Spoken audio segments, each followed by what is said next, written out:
तर मंडळी, महागड्या हॉटेल आणि रेस्टॉरंटमध्ये ज्या व्हेज आणि नॉनव्हेज भाज्या मिळतात, सेम तशीच सोयाबीन करीची भाजी आज आपण इथं पाहणार आहोत. एकदा का तुम्ही ही भाजी बनवली तर हॉटेलमधल्या भाज्याही तुम्हाला बेचव लागायला लागतील, एवढी छान चवीची भाजी असते. विशेष म्हणजे घरातलेच काही उपलब्ध साहित्यापासून बनवलेली आहे. नमस्कार, संध्या रेसिपीमध्ये तुमचे सगळ्यांचं खूप खूप स्वागत करत आहे. लगेचच व्हिडिओला आपण सुरुवात करत आहे. तर सोयाबीनची भाजी बनवण्यासाठी एक वाटी मी जाडसर सोयाबीन घेतली आहे. हवं असल्यास तुम्ही पॅकेटमधले किंवा सुट्टी जे मिळते बाजारामध्ये ते पण इथं वापरू शकता. आपल्याला हळद मिठामध्ये 1 ते 2 मिनिटासाठी उकळून आणून घ्यायची. बरं का होते, सोयाबीनची भाजी आपण जेव्हा करतो तेव्हा गरम पाण्यामध्ये भिजत घालतो. त्याचा पाहिजे तसा वास जात नाही म्हणून मी तर 2 ते 3 मिनिटासाठी पाण्यामध्ये उकळून घेणार आहे. फेस आणि त्याला अतिशय गरजेचा असतो. आता उकळल्यानंतर आपल्याला झाकण ठेवून 1 ते 2 मिनिटं आपण त्याला तसंच ठेवून देतो. तोपर्यंत आपण पुढची तयारी करून घेऊ. याला खूप जास्त भाजीपाला लागत नाही. फक्त इथं मी बारीक चिरलेले 2 कांदे आणि 1 बारीक चिरलेला टोमॅटो इथं वापरले आहेत. हवं असतं तुम्ही चोकोनं पण इथं कट करून घेऊ शकतात. आणि जे सोयाबीनमधलं पाणी होतं गरम पाणी, तो मी पूर्ण काढून घेतलं आहे. त्यातलं थंड पाणी वापरायचं आहे त्यामध्ये पुन्हा, आणि पूर्ण सोयाबीनमधलं पाणी आपल्याला निथळून काढायचं आहे, म्हणजे आपल्याला पिळून घ्यायचे. जेव्हा काही आपल्या घरात भाजीपाला नसेल ना, तर एकदा का तुम्ही ही भाजी नक्की बनवून पहा. एवढी भन्नाट चवीची ही भाजी लागते. तुम्ही एकदा बरोबर तुमची पोट तुम्ही नक्कीच चाकत राहिल, एवढी छान चवीची भाजी असते. आता आपण पुढची तयारी करून घेऊ. तर आपल्याला इथं दह्याचा इथं उपयोग करायचा आहे आपल्याला इथं. तर सोयाबीनमध्ये पूर्ण पाणी निथळून घेतलं आहे. आता दही माझं आंबटच आहे म्हणून मी तर 3 ते 4 चम्मच इथं दही वापरलेलं आहे. जर तुमचं दही डेअरीचं ताजं दही असेल तर तुम्ही फक्त अर्धी वाटी दही वापरा. त्यांनी भाजीला खूप असं चांगलं टेक्स्चर येतं. आता दही आपल्याला फाटलं गेलं नाही पाहिजे म्हणून आपल्याला चांगलं फेटून घ्यायचं आहे. आणि घरात जे कोरडे मसाले असतात, जसं की लाल तिखट, धना पावडर, गरम मसाला आणि किचन किंग मसाला, हे घरातलेच कोरडे मसाले आपल्याला इथं वापरायचे. खूप जास्त मसाले आपल्याला इथं लागत नाही. आता जे आपण नेहमी ज्या भाज्या करतो त्या भाज्यामध्ये जे जे मसाले वापरतो तेच इथं मसाले इथं वापरलेले आहेत. आता हे सगळे मसाले त्यात आपल्याला घालून घ्यायचे आहेत आणि हे मिश्रण आपल्याला चांगलं फेटून घ्यायचं आहे. म्हणजे दही आणि जे मसाले आहेत ते पूर्ण एकजूट झाले पाहिजेत. जे सोयाबीन आपल्याला पिळून घेते आपण साईडला ठेवलं ते सुद्धा आपल्याला त्यामध्ये घालून घ्यायचे आहेत. त्यामध्ये आपल्याला मीठ घालायचं आहे अर्धा चमचा, कारण मसाल्यामध्ये पण आपण मीठ वापरणार आहोत आणि यामध्ये पण मीठ घालायचं आहे म्हणून आपल्याला मीठ अगदी बेतातच वापरायचं आहे. अर्धा चम्मच इथं फक्त मीठ वापरायचं आहे. आणि जे सोयाबीन आपण साईडला ठेवले ते पाणी त्याचं पिळून ते त्यामध्ये आपल्याला घालून घ्यायचं आहे. आणि पूर्ण हातानं मिश्रण आपल्याला एकजीव करून द्यायचे. 5 ते 6 मिनिटासाठी आपल्याला हे मिश्रण मिक्स करून साईडला ठेवून द्यायचं आहे. आता हे मिश्रण आपल्याला आपण मिक्स केलेलं साईडला ठेवून देतो. पण आपण पुढचीचं काय तयारी लागतं ते बघूया. खूप जास्त त्याला मसाले वगैरे लागत नाही. फक्त टोमॅटो आणि कांदा मिक्सरमध्ये बारीक करू नका, कारण पाहिजे तसं टेक्स्चर आणि येणार नाही ढाबा स्टाईल, कारण आपल्याला थोडीशी दाणेदारच भाजी बनवायची म्हणून आपल्याला बारीक कट करून वापरायची.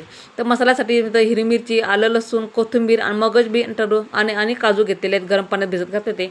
त्याचं आपल्याला वाटण तयार करून घ्यायचे. फक्त कांदा आणि टोमॅटोस आपल्याला चॉकरनं कट करून घ्यायचे, कारण दाणेदार भाजी बनवायची ढाबा स्टाईल म्हणून आपल्याला मिक्सरमध्ये न करता बारीक चॉकरनं कट करून घ्यायचे. आणि ते वाटण्यासाठी आपल्याला हिरवी मिरची, आलं लसूण, कोथिंबीर, मगज आणि काजू घेतलेत मी भिजत घातले होते, ते सुद्धा आपल्याला त्यामध्ये घालायचे आहेत. आणि छान असं ढाबा स्टाईल टेस्ट लागते त्याची मगज आणि काजूमुळे. आता वाटण तयार करून घेतलं आहे तर फोडणी करून घ्या. फोडणीसाठी तेल गरम करायला ठेवलं आहे. तेल थोडं जास्तच घेतले आहेत मी, 1 ते 1.5 पळी तेल घेतलं आहे. जिरं मोहरी घालून घ्यायची. जिरं मोहरी छान परतली, जो आपण चॉकरनं बारीक कट केला होता कांदा तो मध्ये आपल्याला त्यामध्ये परतून द्यायचा आहे. जोपर्यंत कांद्याचा कच्चेपणा जाईल तोपर्यंत आपल्याला कांदा चांगला परतून घ्यायचा. फक्त मिक्सरमध्ये न वाटता आपल्याला कांदे बारीक कट करूनच इथं भाजीमध्ये वापरायचा आहे. आणि जो मसाला आपण एक कांदा बारीक केला तर आपण टोमॅटो तो सुद्धा आपल्याला त्यामध्ये घालायचा आहे. जर तुम्हाला टोमॅटो 2 वापरायचा असेल तर तुम्ही 2 पण टोमॅटो इथं वापरू शकता. फक्त मी तर एकच टोमॅटो वापरलेला आहे, कारण दही माझं आंबट आहे म्हणून मी तर 3 ते 4 चम्मच दही आणि एकच टोमॅटो इथं वापरलेला आहे.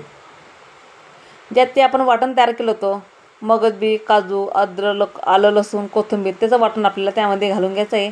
आणि पुन्हा मसाला आपल्याला तेलामध्ये चांगला परतून द्यायचा आहे, कारण तेलामध्ये परतणं मसाला अतिशय गरजेचा असतो, कारण त्याची चव त्यावरच ते अवलंबून असते. तर तुमचा मसाला तेलात चांगला परतला नाही गेला तर तुमची चव त्या भाजीला पाहिजे तशी येणार नाही.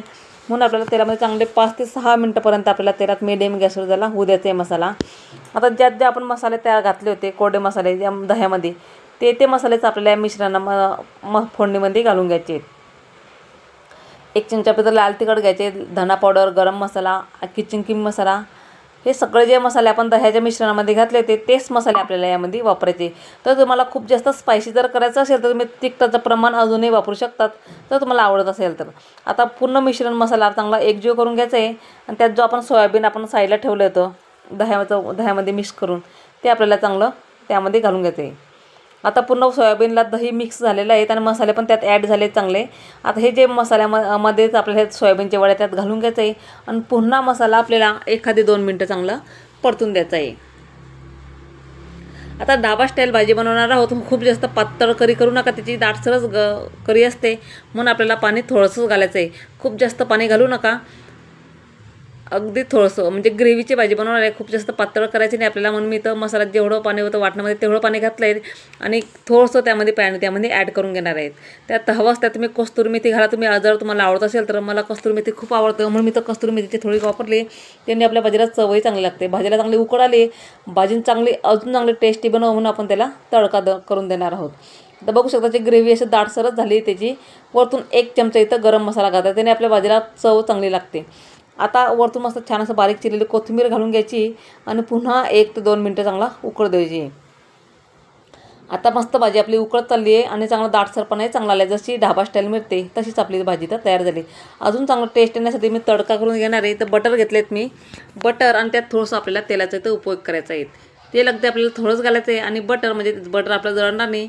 आणि त्यात आपल्याला 1 चमचाभर इथं लाल तिखट घालून घ्यायचे, म्हणजे अजून छान तरंगही चांगला येईल आणि बटरमुळे टेस्टही चांगली येईल. सेम जशी ढाबा स्टाईल असते तशीच टेस्ट यावी म्हणून मी तर थोडंसं बटर इथं वापरलेलं आहे. लाल तिखट घालून घ्यायचं आहे आणि थोडंसं इथं किचन किंग मसाला वापरलेला आहे आणि तो भाजीमध्ये आपल्याला घालून घ्यायचे. मस्त आपली ढाबा स्टाईल सोयाबीन करीची भाजी इथं तयार झाली आहेत.